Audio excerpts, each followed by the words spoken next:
Oh, hey! I'm glad you're here. Growing up in a blood sport. Wait a minute. I grew up in a mom and pop video store.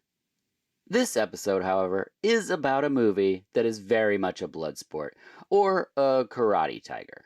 And if you don't know what Karate Tiger is, then head on over to our Patreon, which is patreon.com/VHUS, and learn about Karate Tiger and a lot more. Look, I'll be honest. VHS listeners are fantastic. I appreciate the messages, emails, people coming to events to say hi, but they're a little light in the reviews. And right now, if you're listening, you're very close to a review. We don't get a lot of them, and we need them. If you can, as you aren't tied to a chair. Look, if you've been abducted, free pass. But otherwise, wherever you listen, just give us a rate and a review. It would be so appreciated. People say it matters, and I assume that has to mean life or death, right? It's gotta be. So let's just jump right into the episode.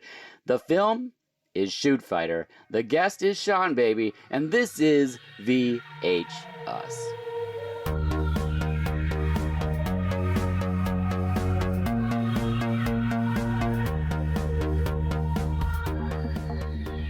Hello and welcome to VHUS. I'm your host Dirk Marshall, and I'm continuing the season of chaos with a returning guest. You know him from Inventing Funny on the internet. He's the top dog of 1-900hotdog.com and the co-host of the Dog Zone 9000 podcast. Welcome back, Seanbaby. It's such a pleasure, and thank you for the nice intro. It's my honor, really. Go to 1-900hotdog.com. It's the very final comedy website. It's me and Robert Brockway and an all-star cast of writers doing jokes like the old days with text and pictures. We find crazy artifacts from the wrong dimension that have fallen here, and we talk about them. Make jokes about them, like I mentioned. Okay, that's it. That's the whole plug now. It's Shootfighter time. Okay, perfect. I had the pleasure of being a guest on the Dog Zone 9000. We've talked about Godfrey Ho's Twinkle Ninja Fantasy, The Eliminators, and most recently, Super Fights, which just even mentioning it makes me want to hear the theme. Hit it.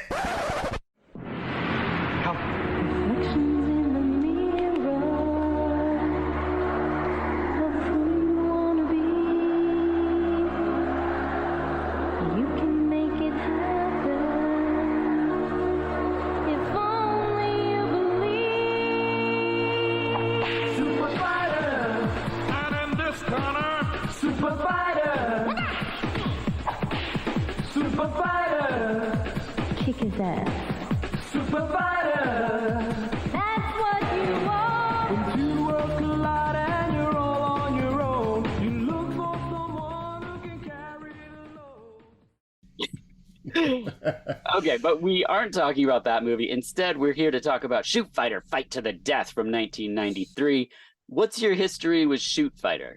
Okay, I owned this VHS as a child. I probably watched it 10-ish times. I feel like Bloodsport is probably my favorite movie, depending on what day you ask me. And so something like this that's just a shameless recreation, like a knockoff of Bloodsport, it has a soft spot in my heart. And every time I watch Shootfighter or a movie like it, I'm like, why aren't there 10,000 more movies exactly like this? Like, Bloodsport's such a simple movie and seems like easy to remake. I don't say easy is maybe the wrong word, but like someone could make Bloodsport. And with enough effort and production, you got yourself, there's no mysteries in how to make a Bloodsport. Mm-hmm. And yet they don't. For example, like Street Fighter, the movie. It's a movie based on a game based on Bloodsport, and they still just didn't make Bloodsport. Like, why the fuck don't you just make more Bloodsports, Hollywood? Yeah. And Jean-Claude Van Damme, the whole time he could have been like, guys, what are we doing here? Just make Bloodsport. And these guys are like, let's make Bloodsport. And nobody said no. They're like, hell yes, exactly. Yeah, I like that so much. That's like when I watch the John Wick movies or hear about a new one coming out and they're like, they got this cool fighter and this cool fighter. And I'm like, yeah, but they're going to like go somewhere and like, we don't need any travel. This movie knows it. They show them like barely moving in a car or a motorcycle. And then they're like, fight. Yeah, they're fight. like, and you're like, yes. They're like in LA. They go to Tijuana. It is a 4-minute drive according to the movie. Yes. Yes. Done. It's like when you watch the Jurassic World movies and they're like, and then they'll be in Paris and then they'll be in Spain. And you're just like, nobody wants this. They just want the dinosaur to fight the person. Like, that's the whole thing. The things they get fixated on, they're like, we need big set pieces at different locations. And I'm like, Are you sure you haven't seen Bloodsport? Because Bloodsport rules. It's fun. We just And need there's one just room, and according to this movie, some boxes. But Right. okay, so the film's directed by Patrick Allen, who also directed, well, just this actually, and he was a choreographer on the movie Colors and a dancer in the Smooth Criminal segment of Michael Jackson's Moonwalker. Oh my God, what an eclectic resume. Right? And this is the only movie he directed, which is weird because I think he does a great job. I feel like it's a real competent movie. Like there's a lot about it that's stupid. Some of the fights are lazy, but I feel like also is because a lot of these guys aren't like hardcore martial artists. Like Martin Kove is not like Hong Kong trained stuntman martial artist. And so, you're stuck throwing haymakers and karate blocks, but whatever. Like we can forgive that because he's such a presence on the screen. So good. It's written by Judd Lynn, actually 3 people. So Judd Lynn, who wrote all 3 Power Ranger movies. Okay. Larry Phoenix Jr., who wrote Honor, Masters of Mayhem, which they then abbreviate to Mom, which I'm like, you kind of lose the Masters of Mayhem vibe there. Honor Mom. Call me Honor Mom. And then the third person was Peter Shaner, who just wrote this. So okay, that's that. Yeah, I wouldn't say that the writing is strong. The writing, I think, is maybe someone who saw Bloodsport didn't quite make a movie as good as that. I feel like low expectations and they didn't quite meet them. I'm trying to be nice because the movie sort of rules, but the writing's sort of shit. I like that it's a very lean script. Like there's very few things to say. There's no conflict resolution. It's mostly like, I don't like that this is happening. And then it happens. Right. It's very efficient. Like if there's a line and you're like, okay, well, that's clumsy foreshadowing. Or there's a line and it's like, well, okay, that's that character's motivation. You're like, there's not a lot of wasted time, which I really appreciate. Yes. Normally, I appreciate someone kind of weaving it into the narrative. So it's like, I'm saying a line. If you're really smart, you know that how this line got put in the movie. I'm trying to tell you my motivation, but they've disguised it at least a little bit as something a human might say. Whereas this movie doesn't like do that. They're like, oh, the reason I'm going to this fight is because I need money for the loan sharks. Mm-hmm. Like, oh, yeah, we get that, but dress it up a little. You know what I mean? Sure.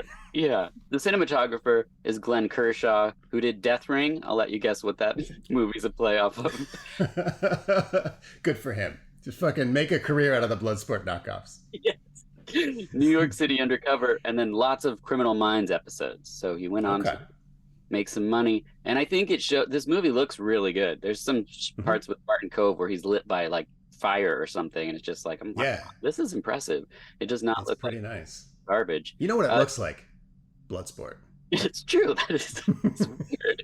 It's starring Bolo Young, who was in Enter the Dragon, Bloodsport, and Double Impact, just to name a couple. Yeah. Well, he wasn't always called Bolo Young. That's right. He had a different name before Enter the Dragon, where they called him Bolo. And he's like, fuck it, everybody's calling me Bolo. That's my name now. And then he was in Bloodsport, and they called him Chong Li. And then he played, I want to say 4 characters named Chong Li. Like, he had to have been really close to being like, fuck it, I'm not Bolo Young anymore. My real name's Chong Li now. Yeah. I saw a credit for him that in like his second to last listed thing on IMDb where he played someone named Bolu, and I thought that was interesting. Okay. That's good. That's Jackie Chan did that too. In the second half of his career, all of his characters just named Jackie. Yeah. In the movie Who Am I, Jackie Chan plays a character named Jackie Chan, and then when he forgets his name, he calls himself Who Am I. So Jackie Chan is credited as Jackie Chan and Who Am I, which is fascinating. Sorry to get off topic again. Oh, no, that's great. That's going to happen a lot because this movie is the most fucking that guy movie. Like every guy in this movie, you're like, oh, I know him from... And then you just list all of the karate shit you watched as a kid. Which is why I was really looking forward to talking about it with you. It also stars William Zabka, who is, of course, Karate Kid. Well, he's in Karate Kid. Interceptor Force, and Python 1 and 2. Everybody? Of course, Python 1 and 2. Okay. Yeah, both the bad guys from Karate Kid are in this movie. Yeah, it's strange. And then Michael Bernardo was in it, who was in Empire of Ash 1 and 2, since Empire of Ash was also released as its own sequel, which I love that movie because of that. They just re-released it and we're like, we already saw this. And they're like, no, this is 2. No, this is part 2. Okay. Yeah, he was a Turbo on WMAC Masters. Yeah, I don't know what that is. Is that wrestling? Okay. Yeah, it was like a live action Mortal Kombat pro wrestling style show for kids. Wow. It's fantastic. We're doing a podcast on that coming up, so I've been watching a lot of old episodes. And the entire cast of that show is in here. Hakeem the Machine, he's in this movie as champion. And so I'm getting way ahead of you. I know you have all the credits laid out. So I'll talk about it as we get to them. But like, okay, perfect. But yeah, the full stable of WMAC Masters is in this film. I love that. So he was also in Tiger Claws, Moving Targets with Michael Dudikoff. Some things. You not know as who else many is in Tiger Claws? Bolo Young. Yes. And then Miriam Diabo is in the film. She was in Time Code with Martin Kove, who's also in this. Living Daylights, Tropical Heat, and she is the nude sexy lady in the movie Extra, which everyone loves. Which brings us to Martin Kove, of course, Karate Kid again, Death Race 2000, and A Horse for Christmas. He was the horse. It's so Happy Christmas, family. Martin Kove. He's like, they were going to CGI him, but it was before that technology existed. So he's just a strange man eating oats in their living room. Yeah. And there's also a character in the film called Hawk, but it's played by someone named Thunderwolf. And I just, dude, what? That fucking guy's real name is Thunderwolf. One word. Yeah. I looked him up. Do you know what he's been in? No. 5 different Bloodsports and a Christian Apocalypse movie. Wow. That's his whole IMDb. It's like very short, very awesome. Thunderwolf. Thunderwolf. I mean, he's like, you get Thunderwolf on your set. Yeah, and they're like, okay, your character's named Hawk. He's like, are you fucking sure? Because my real name is Thunderwolf. Oh. I would have called that guy Thunderhawk like every day. Like, dude, my name is Thunderwolf. My character is Hawk. I'm like, God, I know. I keep getting it mixed up. I mean, Thunderhawk should be a Bloodsport movie. I agree. Yeah. I think he was in Lionheart. He was in, that's the Bloodsport knockoff he was in. That's amazing. All right. Well, we start in Hong Kong. Bolo's fighting. No, to be specific, we start on Joe Son. Well, murderer and sex criminal Joe Son from the Austin Powers film. You got right in there. He's fighting. Just get right. That's how the movie starts. When you start your movie with murderer and sex criminal Joe Son, I'm like, oh my God. Yeah, just right on his face. And he has a real fussy kung fu battle with Bolo Young. Just like, I don't think people like spending time with him. So there wasn't like a lot of like intricate choreography. You have to, if you go to the IMDb page for Shootfighter, his picture does not show up next to his credit, and if you click on his credit, then it goes to his IMDb page, and it's his like photo from prison. It's like, oh no, it's real sad. I didn't know they did that to you in IMDb. Like, if you go to prison, we replace all your headshots with your prison pen pal pictures. You're crouched in the yard. Which means at one point they were like looking at him in Austin Powers and being like, well, I mean, we should probably switch it. Joe Son also famously got dick blasted out of the UFC. Keith Haring held him down in UFC 3, spread his legs, and just punched him in the dick until he gave up. Only guy to ever do that. Wow. Okay. Well, he doesn't fare much better. History. We're at frame 1 of the film. It's such a good movie. Okay, well, he wins. Chang loses. Bolo Young does. Yeah. And then it's like, God, they really set up the stakes quickly. They're like, oh, if he wins, it will change everything. And then he's like, I'm going to go fight in the finals. No, don't fight him. He is dangerous. And it's like, wow, they're really just explaining what's happening. He is dangerous. So like Martin Kove's fighting style lets you just get punched in the face like 15, 20 times. Just don't even block, don't even move. Just like let the guy wear himself out on his jaw. Yeah. And I feel like that's kind of unfair to be immune to human punches and kicks. Like, it's not just like weak punches. He's getting blasted. Yeah. And it's a pretty bad fight. There's just sort of square up and throw punches. It's probably the exact fight you would learn if you were like a Minnesota tourist learning how to do a real Hollywood fight scene on a tour. They'd be like, oh, we need 2 volunteers. That's what the fight would look like. 2 minutes of training. You could do this at home. No offense to Martin Kove. Great actor. This fight looks like shit. Yeah, and Edmund Albert plays Mr. C. He kind of watches the fight. Kove is Mr. Lee, and he gets kicked a bunch, hit a bunch, and then if you're watching the unrated one, he rips a man's throat out. I guess all this gore was cut for the R-rated one, so if you watch the unrated one, it is kind of shocking. You're like, whoa, this is amazing. I did watch the unrated one, and It's crazy. It's a literal murder in front of hundreds of witnesses because the referee is like karate chopping his arm. Like, dude, you got to let go of this guy's neck. Stop this. It's not a death match. He's like, it's a death match. It's like, it's fucking not a death match. You can't just murder somebody. But he does. Like, and then he gets kicked out. I love that they kick him out. And he says, only a fight to the death can determine a true champion. And I don't know, maybe he's right. But I don't think anyone's here to debate philosophy with him. The point is you can't murder. You're in a place where you can't murder. But I guess you can because he just leaves and no one arrests him for the murder. Yeah, no, nobody cares. All the witnesses are fine with it. And we get our credits and a fitting theme. It's pretty good. But I kind of wish it was maybe something different.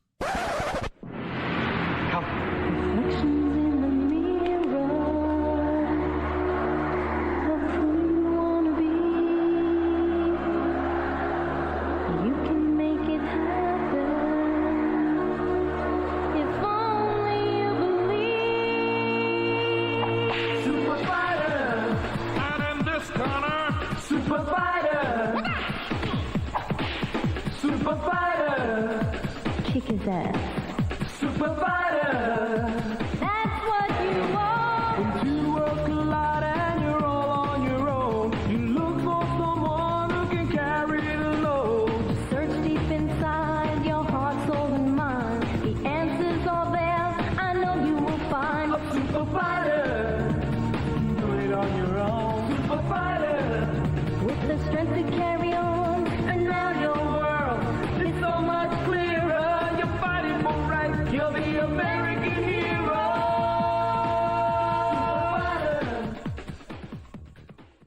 And next Zapka is teaching karate, and a cool stranger approaches by motorbike. And how do we know he's cool? Because he's got cool ass music. Did you read his license plate? No. What's 66 Glide. What? 66 Glide. I don't even know what it means. It sounds gross, though. Yeah, if like you met a guy who's like, if a woman met a guy who said 66 Glide on his license plate, she'd say, ew. Like, she'd know. It sounds. That would be a serious red flag. All of her friends would be like, you cannot fucking go out with 66 Glide biker. And he'd probably say, you know why they call me 66 Glide? He'd like lick his fingers or something. You're like, oh, I don't, but I know it's gross. Yeah, my friend in high school, his dad would get like those Adam and Eve catalogs that would be like, buy 9 videos, or buy 1, get 9, some crazy deal. Well, that sounds exactly like what you would get free with one of the videos, is you get 66 Glide. 66 Glide. It's like a 69, but you eat her belly button. Yep. It's a math joke. It's a lewd math joke for all your listeners. I would fucking learn suck on that. If it was lewd. Yeah. Then Miriam Diabo plays Cheryl, who is Babka's love interest and Michael Bernardo's sister. So just so everyone knows what's going on with that. Oh, and Fight Nerds, Michael Bernardo in this movie is Turbo from WMAC Masters, not Mike Bernardo, the South African kickboxer. Just because there was a very famous K1 kickboxer who famously stood on Gary Goodrich after he knocked him out. Different Mike Bernardo. Okay. I don't even know what that... This is just a shit. I don't even know why I told you that. There's nobody listening that watches early 90s K1. I'm just saying that, like, my brain has to dump this information or it will just bounce against the side of my skull. Yeah, dump it here. I like this scene because Zabka, as Ruben, kicks a cigarette out of Nick's mouth, and then Nick kicks a pack of cigarettes off of his head. And I was like, what an interesting way to greet someone. Yeah, that's how you escalate that situation. Okay, but then Zabka takes the pack of cigarettes, and I feel like it was all one shot. He tosses it in the air after a bunch of dialogue and does a sweet ass spin kick on a fly. And I was like, that was smooth as shit. And I was like, great job. He'd been practicing since Karate Kid. He's got some great moves in here for sure. And then suddenly we're back in Tijuana and Mr. Lee has his own shoot fighting ring and we get very concise rules. Your attention, please. In shoot fighting, as in nature, only the strong survive. Let the competition begin. This match is Hakeem Alston. Did I say that right? I think so, yeah. He's the Machine from WWC, from Mortal Kombat, of course. We also talked about him on the Blood Moon episode. Yep. He was everywhere for like 2 years, and then we never saw him again. Which is weird. He's great. He was fighting a guy here with an eye patch. I don't know the name of this character. Okay, I do, actually. Okay, so this is Eric Betts. He was Panther on WMAC Masters. They say on the Bloodsport card that his name is Kong, but in the credits, he's Wong. And they call Hakim Cham, and in the credits, he's Champion. I think the cards only hold 4 letters, and not all of them are right. So Kong is actually Wong, and Cham is actually Champion.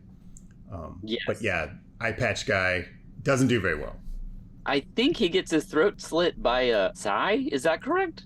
That it's unclear. I think he was choking him with a stick. Okay. And then when they cut to the reverse shot, he like slides the stick out, and you're like, okay, maybe there's like a blade on that stick that we didn't see.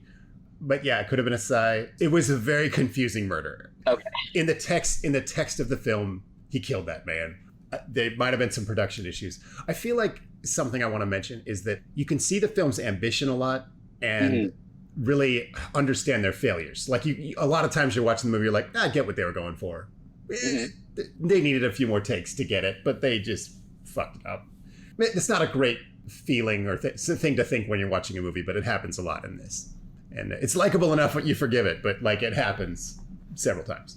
Yeah, I think a lot of these movies, you lose stuff in the edit too, or they try to edit around the fact that the people aren't like super great fighters. I feel like there's some pretty good ones in here, but like some of the way that it's shot and cut, you're kind of like, okay, like that was either to save money or it's just an error. I don't know. It was real dated choreography too. It was choreographed by Pat E. Johnson, who did Karate Kid. He was the president of the National Tong Sudo Congress, which was started by Chuck Norris. It's clear he wants to make this like a point karate style fight, but the script calls for like a diverse cast of like Bloodsport style, like a rainbow of martial arts. And he's like, what if everyone's just doing Tong Sudo? We'll get to that when we get to the capoeira fight, which is probably the biggest disaster in the choreography for me. Oh, okay, perfect. We next have Nick and Ruben at a pool hall. 3 frumpy rednecks enter and harass them. How's that fine-looking woman of yours doing? Excuse me, what did you say? Hey, it's not worth it, man. I'd sure like to get a piece of that ass. Is that okay with you, Ruben? A fight occurs, and Ruben punches. I love this move. He punches one guy in the face and kicks his leg behind him and kicks another guy in the face. And if you, it's pretty sweet. It's amazing. You can't really see the move because it moves so quickly. But you wound it to be like, did he just do that? And he did. It's like a Jackie Chan move or something. But it looks very fun. It looks cool. Yeah, this fight they picked a fight out of pure homophobia. It's like they kept doing like homophobic insults until like the 7th one, and then finally like, I guess we have to fight him now. But yeah, they did a hard F slur. It's. Well, they started out just being like, "I like your girlfriend. Is that okay?" And you're just like, These are they were adults. talking about his off-camera girlfriend, right? Not like the guy he was with. Okay. So, no, yeah. And then they switch it because then they're just, well, this isn't working. Let's just use a slur. And then they decide to fight them. So. Yeah, which again, it's like, okay, I will not defend the honor of my girlfriend, but I will absolutely fuck you up if you call me gay. You know what I mean? It's like, that's like how we lived our lives as men in 1993, I guess. Oh, man. Sorry, sweetheart. I have to let the bikers call you all these horrible things. What'd you call me? Huh? I've only sucked 6 dicks, and all of them were for charity. One was just a weird fight. Yeah, one was kind of an accident. I mean, to completion. I'm a gentleman, but I'm not that mean word you said. We also learned that Ruben went to a loan shark, and now he owes money. This is a plot point that will return over and over again. Super subtle. Were those guys involved with it? I think those rednecks were like... Oh, I think they come back later as they were involved. They were working for the bad guy, and they went there not to get the money, just like an unrelated harassment campaign. Efficiency. Right, yeah, exactly. Use the same actors. Next, we're in a locker room, and we see the man, Bob Schott, the guy that I fell in love with in this movie. He was in Gymkata. He was in The Line of Fire. He was in Vamp. Right now, he's in an orange suit with a mesh shirt under it, and I could not stop looking at him. I called him Neil Breen Gorilla. He's like, when I first saw him in this movie, which, I only saw like this last year, I was like, what is this? I made it the picture for emails and things. I was like, this dude, he's the winner. But in this scene, a fighter is scared to fight, so Bob just bashes him into the lockers. Yeah. This guy, his day job is killing deathmatch fighters. Like, that's the toughest job in the world. Yeah. Is Bob Schott, was he in Conan the Destroyer? Was he like that big ogre thing in Conan the Destroyer? I don't think I'm going to look him up. Yeah, look him up. But clearly, Bob's through playing games. which means maybe we should play a quick game. Are you ready to play Dude, Where's My Cough? Oh, hell yeah. Yeah, so we've talked about many action fighting movies, so I'm going to give you 10 movie titles, and you simply tell me if Michael Dudikoff is in the movie or not. Number 1, Tron. Drawn. Tron, Tron. Oh, Tron. No, that was Barry Boxlicker. According to IMDb, he's conscript number 2. Holy shit. I learned that today. Yeah, me too. Number 2, Bachelor Party. Oh, yeah, he was in that. He Yeah, was Tom he's Hanks Rilo. and Adrian Zemed's best friend. Yeah, well played. Number 3, Cyberjack. I don't know this for sure, but I'm guessing yes. Yeah, he plays opposite an albino Brian James. Oh, fantastic. Yes. It's as good as you think. Number 4, Ringmaster. Fuck yeah. Yeah, the Jerry Stiller movie. He plays Rusty, Connie's husband. No idea what that means. Number 5, Zombie Break Room. Yeah, it sounds like a Dudikoff project. Yeah, he plays Tank Dempsey, which is an amazing name. Yeah, fantastic. Number 6, American Ninja 5. Yeah, he was in 5. Nope, it's David Bradley and Rita in number 5.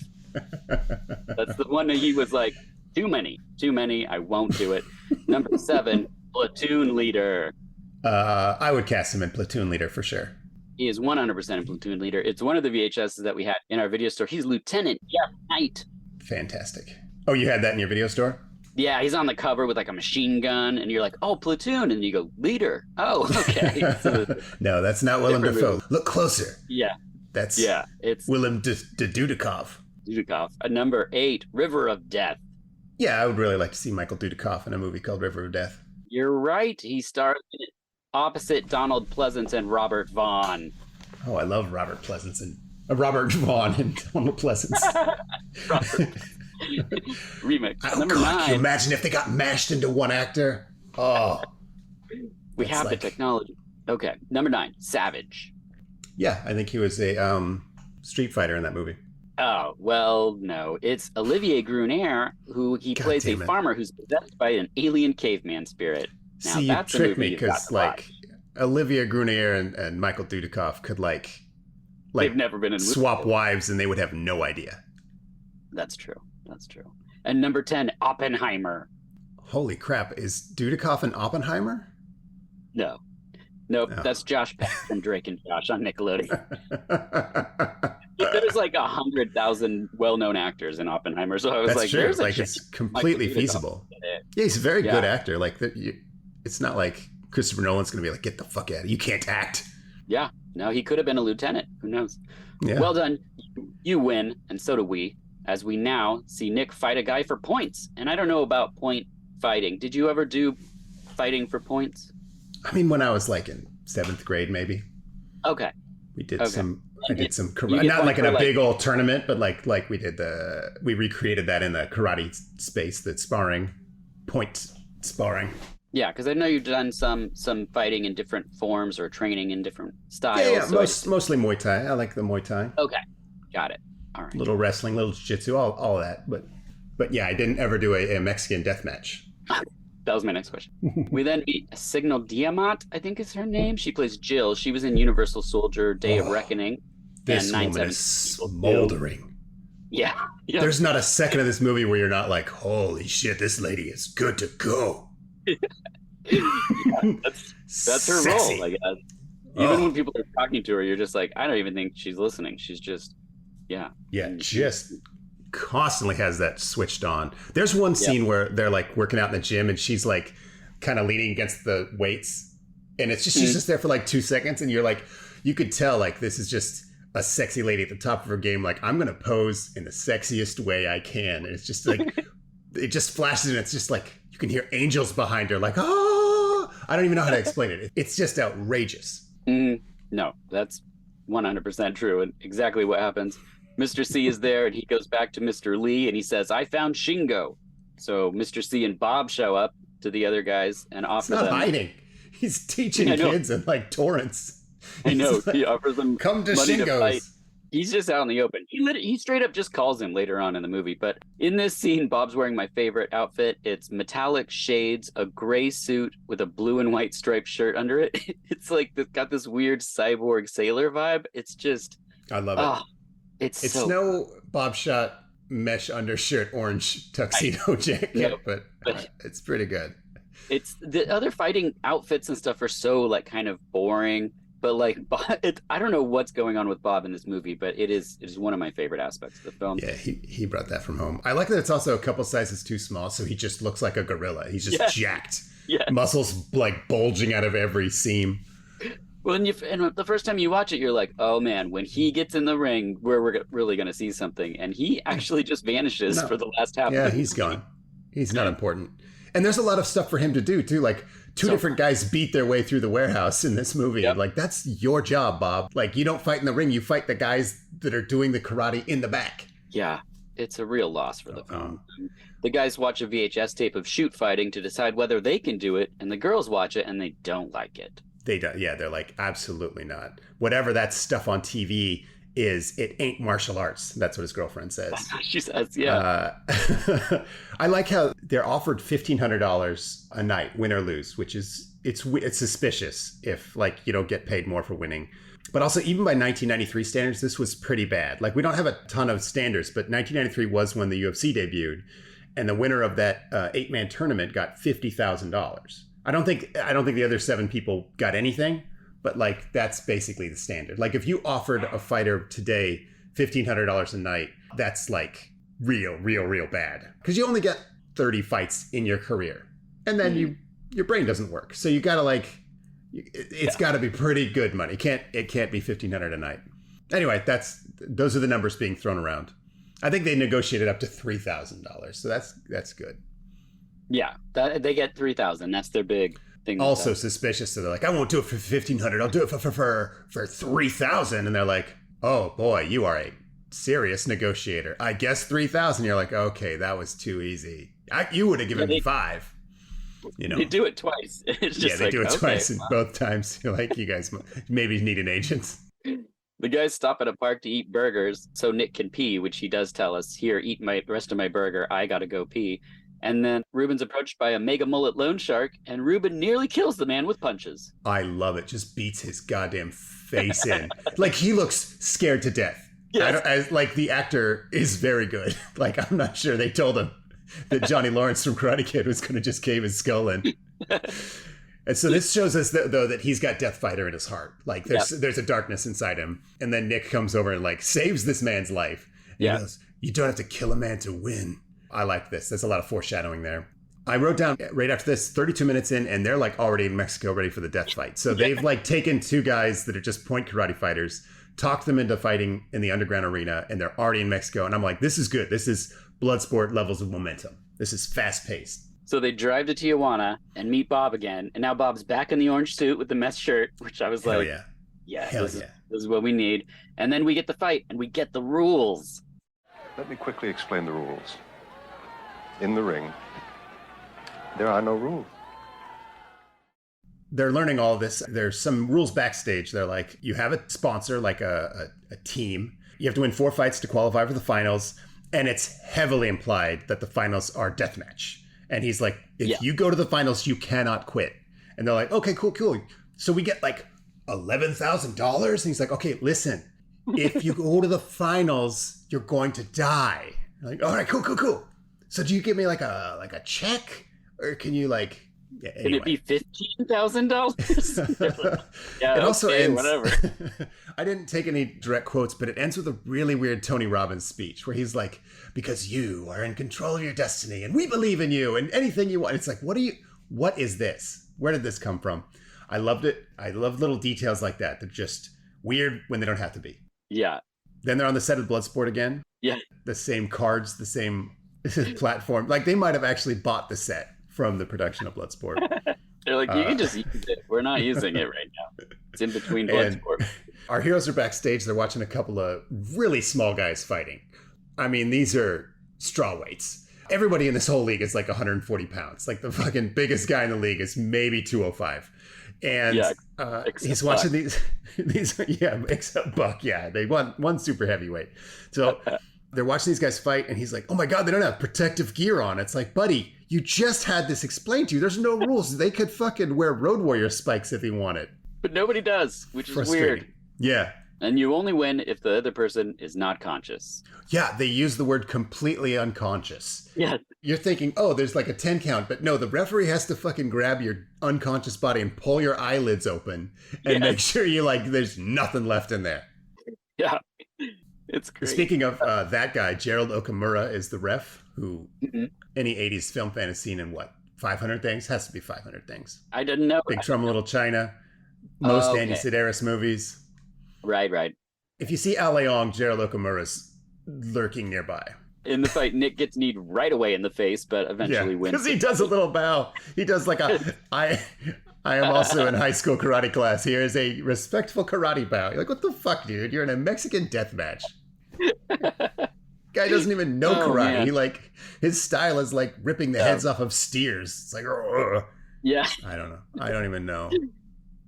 He so deserved funny. it. Then He deserves Ruben, to die. yeah, the knee in the face. Ruben pretty much straight brutalizes the guy, and then we learn that the next fight his opponent. Let's talk about that guy because they come in and he's just doing like the full splits, the full Jean-Claude Van Damme splits, but is just like the most average looking guy. Looks like he's working on his 7th divorce. He gets steamrolled like he did every moment of his life leading up to this. Like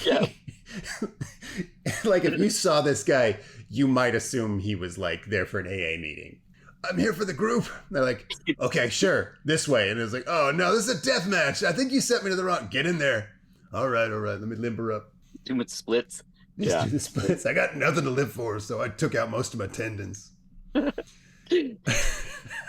Oh man. Oh yeah. It's a lot cheaper to travel when you just stuff yourself in a suitcase. So I removed all my tendons, and that's how I get around these days. I just sit on the bottom of the bus, and wherever Greyhound lets me out, that's where I live for a few months. It's not a great life. Too bad. That's what that guy looks like. I hope I'm painting a picture of him. No business fighting anyone. This guy, it looked like he hadn't been in the gym in at least 40 years. Yeah, so he's done. The next fight's 15,000 if they stick around.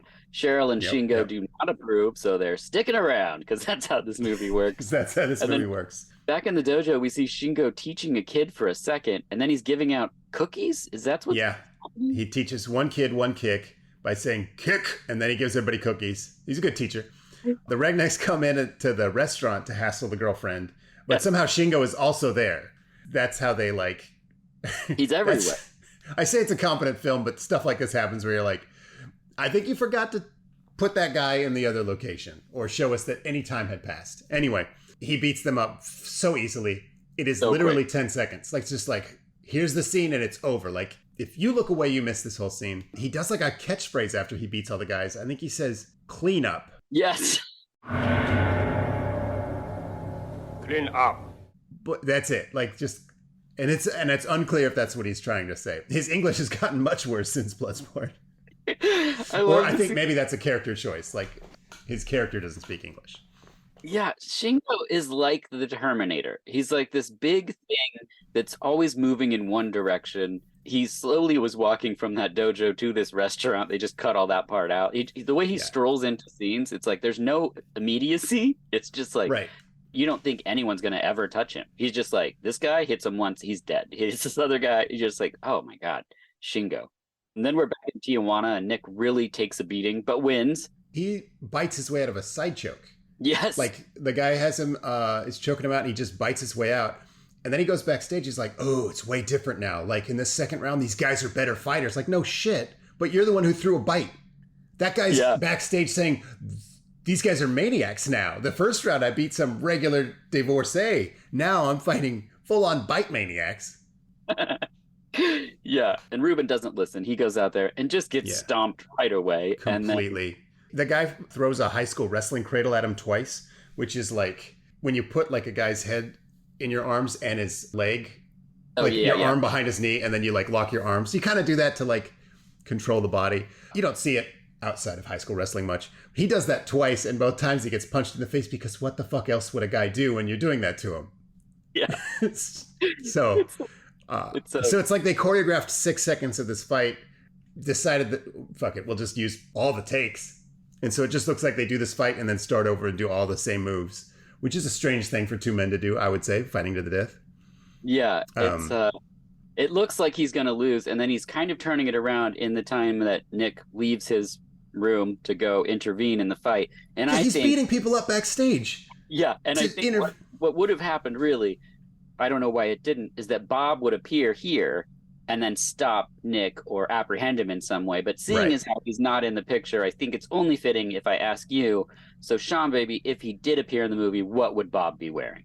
Man, there's so many choices. There's orange suit with mesh tank top. Good one. Mesh tank top with orange suit and several sizes too small. I'm going to say it's one of those two. Okay, excellent, perfect. Yeah, this is exactly where Bob's supposed to be. But Nick beats his way to the fight. Yep. While his friend is turning things around in the fight everyone agreed to. Yeah. And again, this is not to the death. This is just to the unconscious. Uh-huh. He grabs the guy from behind in a rear naked choke, and then everyone's like booing, and they stop the fight, and he's disqualified. In a fight with no rules, he somehow fucking manages to get his friend disqualified. So now his friend gets no money. None. The $15,000, he's like, I don't get the $15,000. But I guess Nick did. They're leaving, and Johnny Lawrence is like, buddy, I needed that money. And he's like, well, sorry, it sucks. And he's like, I was going to get it even if I lost. Like, you just. And he's like, yep. He doesn't say, like, you can have some of mine. You can have $7,500 of mine. I guess I owe you. He's like, no, I'm taking mine. You're on your own with the loan sharks. That's all going into 66 Clyde. I want to make a note that at first he was down here to get $3,000. That's what he thought he was getting. And then he stayed for the more money. But it really seemed like $3,000 would solve his loan shark problems. And I feel like he's in a good place. He's got like a Sifu, and they own a restaurant, and he's got a girlfriend with a job. I feel like if your life is together, $3,000 is an ask your friends to help you out problem, not a go to Mexico for a deathmatch problem. Yeah. I was taken out of the story here, and now I find out that, he needed, I guess, $18,000 to get out. And they're like, okay, now these are Mexican deathmatch problems for most people, I would say. Yeah. Anyway. So then Mr. Lee says they must return to fight in the final with weapons. And speaking of returns, we'll be right back.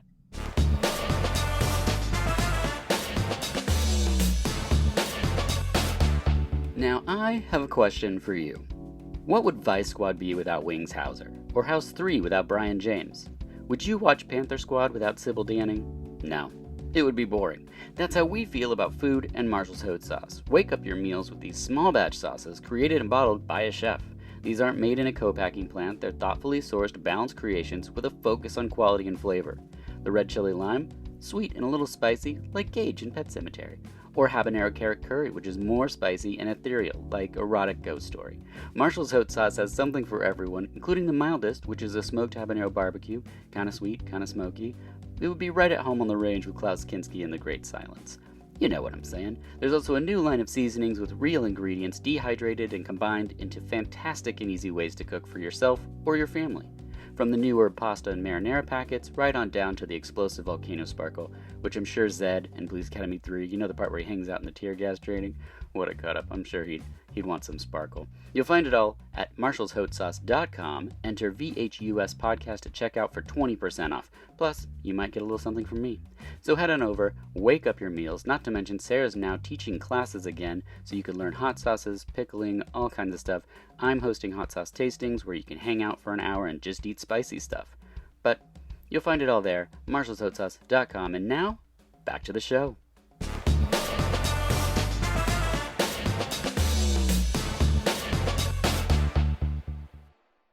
And we're back, and Shingo does Tai Chi with geese. I think they were swans. If those were geese, they'd have been fucking attacking. Okay. Geese are cranky monsters. Oh, okay. Sorry, Shingo does Tai Chi with what'd you say?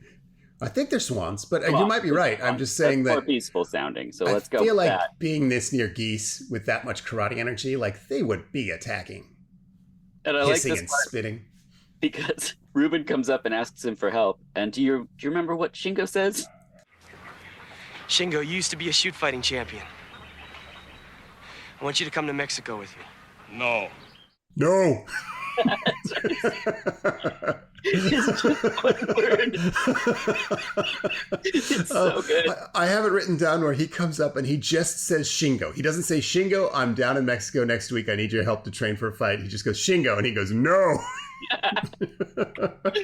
Oh, it's so good. It's just as had good to as been desperation. They're it's like, clean Bolo, can you... They had to do a take where he's like, Shingo, Sifu, I'm really in a bind. No, like, nope, that's not your cue, Bolo. Okay, I got it. We're rolling again. No, like, okay, that's close enough. Fucking cut, we got it. Yeah, it is. He says, no more shoot fighting. Then Johnny drives up. I guess Shingo's just in the park all day long. Oh, yeah. If you need to find Shingo, he's there. He's there with the geese. He wants him to come to Mexico with him, and he says no again. I don't know. Everything in this movie just sort of happens, and then it happens again. It's perfect for someone not paying close attention, I guess. Yeah, because then we get a montage of the two of them training. It's become one of my favorite montages because you see Ruben training like a madman and just attacking street gangs. and then Nick and Shingo are like doing like the training you'd expect in a movie like this.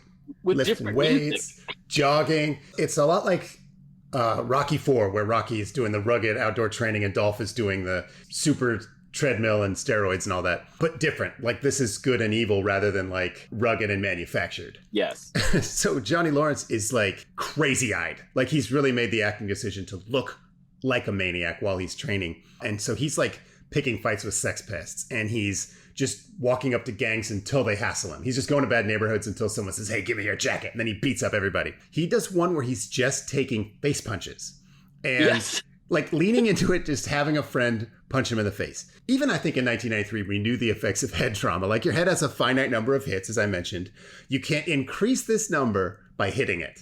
That's a hot tip for anyone hoping to do some shoot fighting training at home. Don't train by having people punch you in the face. Yeah, it's absurd. Nick also does the splits in this montage too. Yeah. Which you need. You got to have that blood sport. I thought this was Chekhov's splits, but it is not. It is just the splits. Not everything means something. Speaking of, there's a basketball scene here. Okay, that's what my next note is. Oh, fuck. This defies all reason. I was like watching this going, this is really lean. You couldn't cut anything. And then this part happens. And I was like, well. Yeah, maybe. This is very confusing. I don't know how to even so they're out in the suburbs, and they walk by a outdoor basketball hoop. There's a very young boy, maybe 10 years old. He's shooting by himself. So he's got like 18 basketballs with him. There's just basketballs everywhere. Bolo Young comes up to the kid. He's like, I need that one you're holding. And he turns around away from the basket and he shoots it, granny style, boom, 3-point, reverse 3-pointer training. That's how you learn how to fight.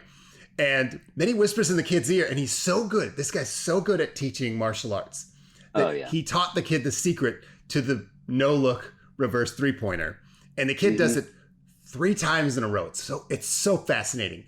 Nick can't do it. Whatever he told this kid, he's not telling his student. So even in the context of the movie, like, this is crazy to do this. Yeah. Something that's obviously insane and magical. And the kid's really weird. I don't know if he just was like somebody's kid, or if they were trying to play it like this kid was on the spectrum or something, but he's just a weirdly magical child. And gotta be a producer's kid or something. Yeah, right. And so he throws in the third shot and he screams, I'm Magic Johnson. He does it after they take off running. After they take off running, he just screams that, which is so great. Because this is like, Magic Johnson was in the news for HIV pretty intensely when this movie was being made. Oh, so it's a weird choice. Like, of all the basketball players to pick, Magic Johnson is probably the strangest one for a young child to pick. I also know nothing of basketball, but throwing it behind his back from the 3-point line would not be my first guess on what Magic Johnson did in basketball. He's the kind of guy who would make it. The closest thing you'd see in a basketball game was a skyhook, which is more of a Kareem Abdul-Jabbar thing. But Magic, he's thrown in a couple shots like this. But I would say if someone's throwing a reverse shot like this, I'm Kareem Abdul-Jabbar, I'm Dr. J, would come way before I'm Magic Johnson. But again, we're splitting hairs here. Of all the choices made in this scene, that is the least insane. It's also, when you watch it, there's so long of them like running up to this child that you have more than enough time to be like, wait, what's going on in this scene? Like, it is. Yeah, and he's way too familiar with this kid too. Like, he goes right up to this strange boy alone in a park and like Every day. touches him a lot. Like, if you were this kid's parent, you wouldn't even ask what he's doing. You would just run up and attack. I mean, you'd lose that fight because this is really quickly, like a Chinese tank, but like she goes putting you in the ground. she goes just sidestep you and trips you into a passing 18-wheeler. But I guess now I made a note that they cut to Martin Kove, who's in his office shirtless and chopping pineapples with a sword. This guy just absolutely knows how to party. And Nick is back in America hanging out with Jill. I love her so much. She's like, yeah. I wrote down her line. She goes, "Hey, what's up?" She can't act, but man, she smolders. Man, lights the screen on fire. Yeah. I'm surprised she's not in more movies, because I bet every movie producer that meets her is like, "Oh, I'd give anything for one night with you. I'll put you in my picture." She has like that kind of energy where she makes guys throw their lives away for her. They're like, "I'll let your son play basketball in my..." You will do that for me? Yes, of course. So I think Ruben goes to see Martin Kove in this scene, and that's when he says he's ready for the finals. And then we're introduced to the fighters. Fighters like Mongoose. Mm-hmm. Mongoose, great, from Jim Cotta. Yes. He played a character named Gomez. And then it's time for me, what is the main event of the film? I understand that people think this is really about the main characters we've been introduced to, but for me, it comes down to one fight, and that is Boa versus Buck. This is what everyone remembers from this movie. 30 years after you saw it, like, you remember Boa versus Buck. Oh, yeah. So Boa has a boa snake, and he licks it a lot. Buck has like 13 wooden step stools that don't enter the match or play any role whatsoever. It's a stool guy. His thing is he likes stools. He bonks one against his head when they introduce him. And there's just a lot of stools. It's so weird. He's like, "In my rider, I need green M&Ms in the break room and 14 stools by the ring. And or Buck doesn't fight." Boa relates to the snake. The other guy's name's not Stool. It's just Buck. I don't understand. Buck. He's kind of a bulldog guy. If he has an animal style, it's pit bull or bulldog. He's massive. Boa is, I would say, 130, 140 pounds. He is a very thin man. Oh, yeah. He's doing a full body wave the whole time. He does rad snake movements all the time. Yeah. He's not doing like traditional like 5-animal style snake kung fu. He's doing like a 90s hip hop choreographer's version of a snake. Yeah. Like he's just writhing and wiggling. He does these slips to get out of the way of Buck's punches where he comes up with like a little grin in his face. He's like, snake grin, snake grin. It's the best. It's the best. There's a part where Buck gets him a bear hug and he full body snake slithers over his shoulder. So good. I watched this more than most of the movie, over and over and over. And then Buck just rips his heart out again in the unrated version. Just pulls a bunch of wet tubes off of his sternum. It's pretty amazing. It's my favorite fight. And I just think, like, I would hope someday that you, or maybe you and Brockway, could write a Bloodsport movie where all the characters have names that are associated to what they do. Because it's like, sometimes they're just like, and Bill, and you're like, no, I don't want. Buddy, come on. I want your name should be Fireball, and you should throw fireballs. Yes, exactly. That's what I want. Oh man! So the next fight is Creon versus Mongoose, and they're pretty fast and agile, right? Creon is Chris Casamassa, who was a pretty big karate guy, another WMAC Masters guy. His father wrote a lot of self-defense books. I have one of them. He famously wrote a book where to defend against sex criminals, you want to poop on yourself. Not sure anyone ever took his advice, but I found that to be madness. Okay. Sure. Just saying. He comes from a long lineage of karate maniacs. So if you encountered the guy that was in the beginning of this movie, maybe then you would advocate to keep him away from you. Yeah. Or act, try to puke on yourself. Try to fart. A lot of the book is just stuff you learn how to control when you're a baby. Stop doing that just for today and hope that hope that your horrible mugger, or worse, is disgusted by your farting and leaves. Yeah. If you were trying to puke poop, I think the people would just be confused and leave you alone. Yeah, like, give me your money. Oh, you puking poop? Forget the whole thing. I mean, it makes sense. On paper, that should work. Yeah. Anyway, that's his dad. He plays Creon from Greece. He's pretty good. He's good at the splits. He's good at the karate, Tong Sudo. They get two swords and two sticks with little half moon blades. So those have a name. I think they're just called sickles. Sickles, okay, yeah. Or kama, maybe is the Japanese name. I don't know. It doesn't seen matter. in video games, but I just never knew what they were called. It's not my specialty, but okay. Well, Mongoose dies, so good job. Yeah. Nick sneaks into the shipping and receiving area of Bed Bath & Beyond, I'm guessing. Yeah. Just Hakeem beating his way through another warehouse. And then back in the ring, Perez and Skeeter are fighting with nunchucks and sticks, I wrote down. I don't know what those are called. I think that's what Jeff Speedman was always into. In the Tonfa, like a police nightstick. Yeah.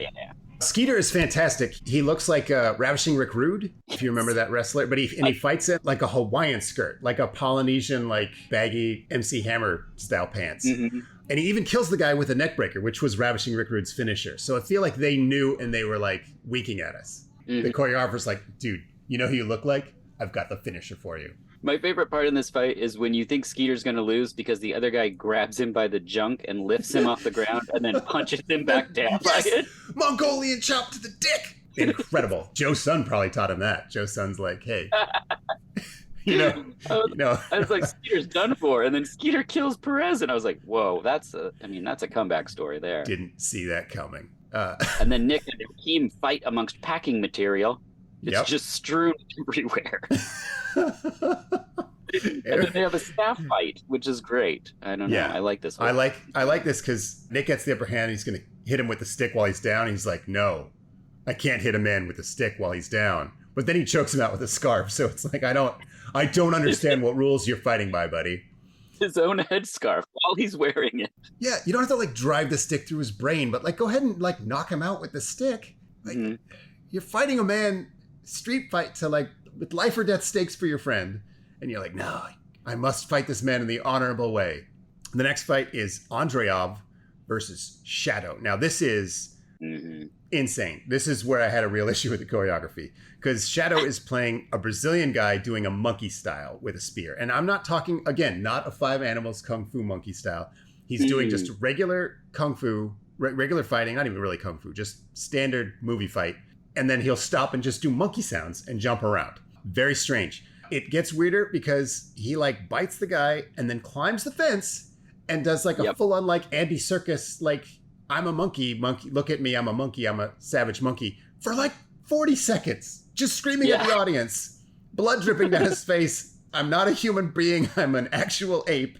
Absolute madness. Again, his name's Shadow, not Monkey. Not Monkey, not Ape Man. I just wrote, why is one guy a monkey is what I wrote. That's a great point. He does do one capoeira move, and for a lot of the fight, the capoeira music starts. And I think this is just like a failure of execution. Like I feel like the people making the movie is like, okay, let's do a capoeira fight. So they turn on the capoeira music, forget to do any capoeira moves. Oh wait, let's do one. And by that time, the capoeira music is off. It's just like nothing came together. No one is on the same page. I think Only the Strong came out right around the exact same time, which was the one that popularized capoeira, the Mark Dacascos film. Right. I'm sure you're familiar. That was mostly for your listeners. Yeah. Andreev was a guy named Kisu. And I was like, I looked him up. His IMDb biography, if you would like to hear it. I would love it. Kisu was raised by his mother in a troubled neighborhood in Missouri and had to fight at school to keep his lunch money. He started his martial arts training there at the age of 6. Missouri martial arts. When he left school, he joined the military and special forces for 6 years. Meanwhile, Kisu became skilled in Muay Thai and Taekwondo.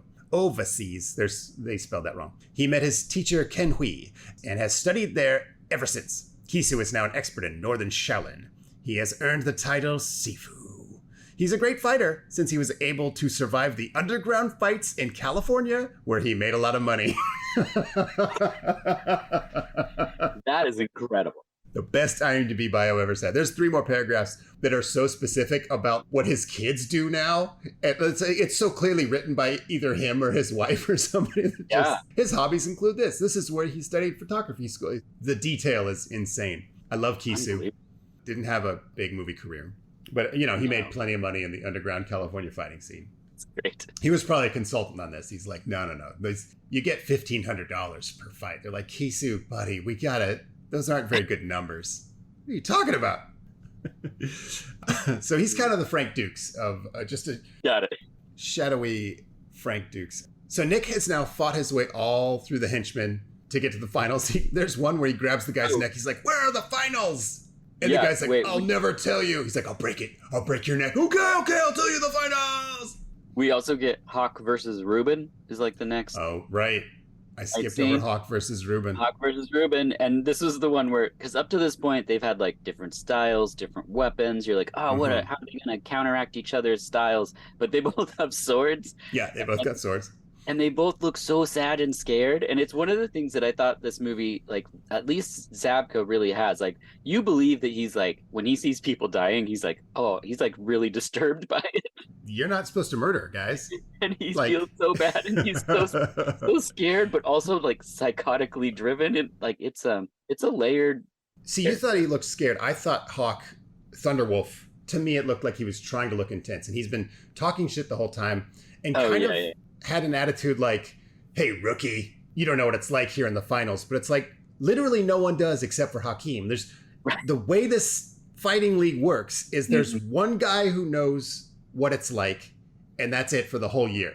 The only people who know what it's like is Buck and Boa and Hakeem, and fucking Boa is dead. And Hakeem might be dead. I don't know if anybody checked on him, but he did just get choked unconscious by a scarf. So there's one person alive.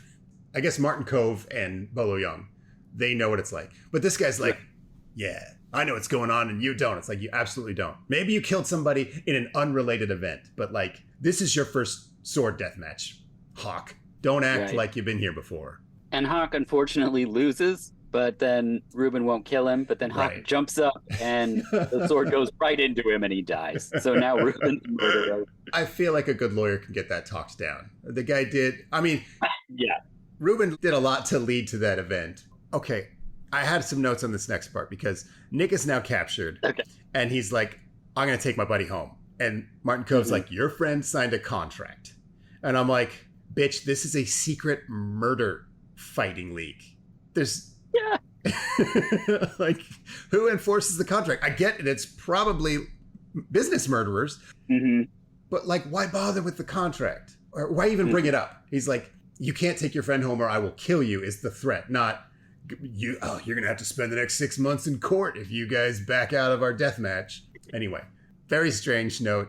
But Nick is like, hey, I'll join the murder fighting league if you let my friend go, which I love because now both the best friends are in the fighting league. And of course that the obvious thing takes place where Martin Kove's like, all right, I'm going to make the best friends death fight each other.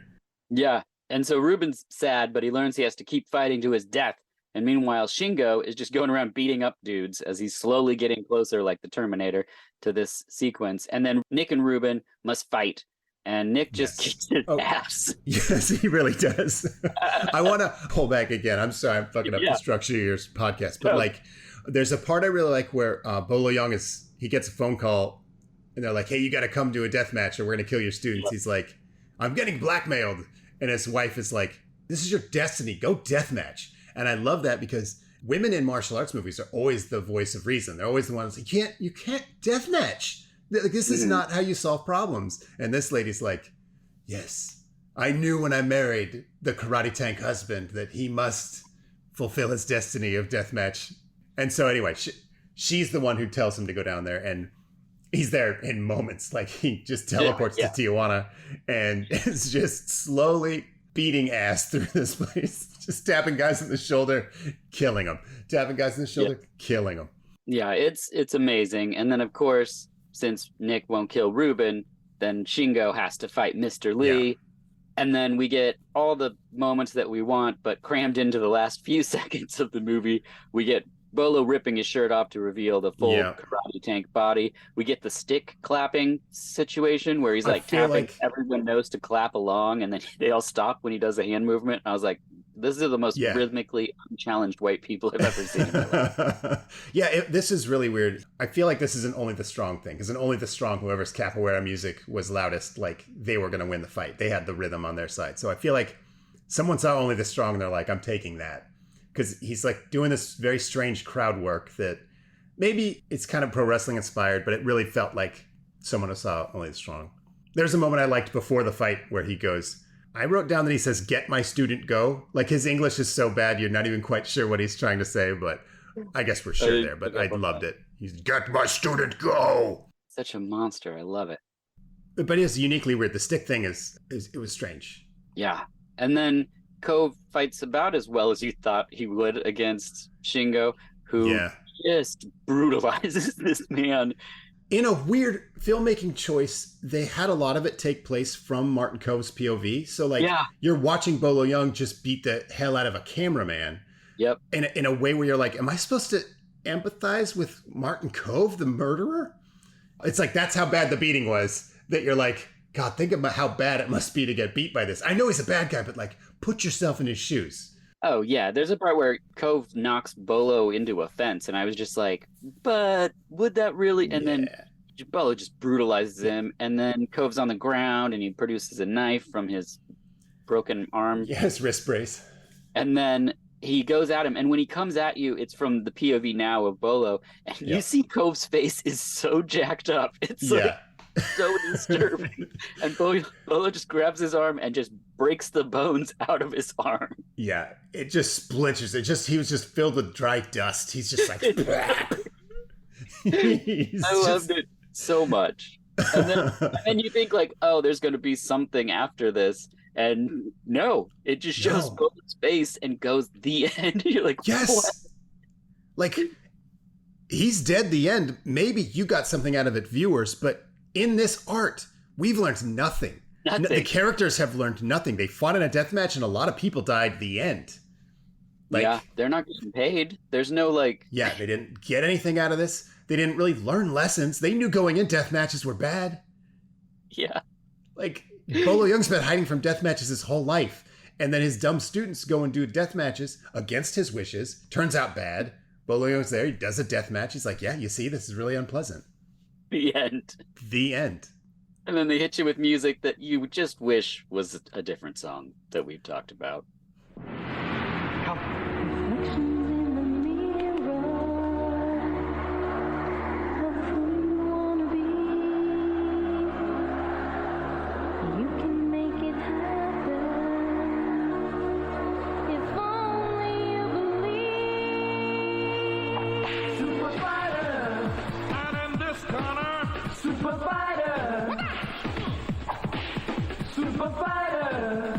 Kick his ass.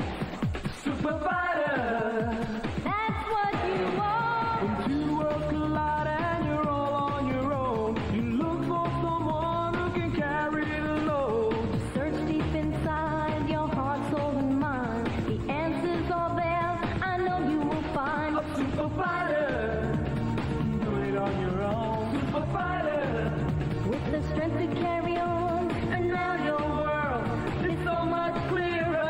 You're fighting for right. You're the American hero.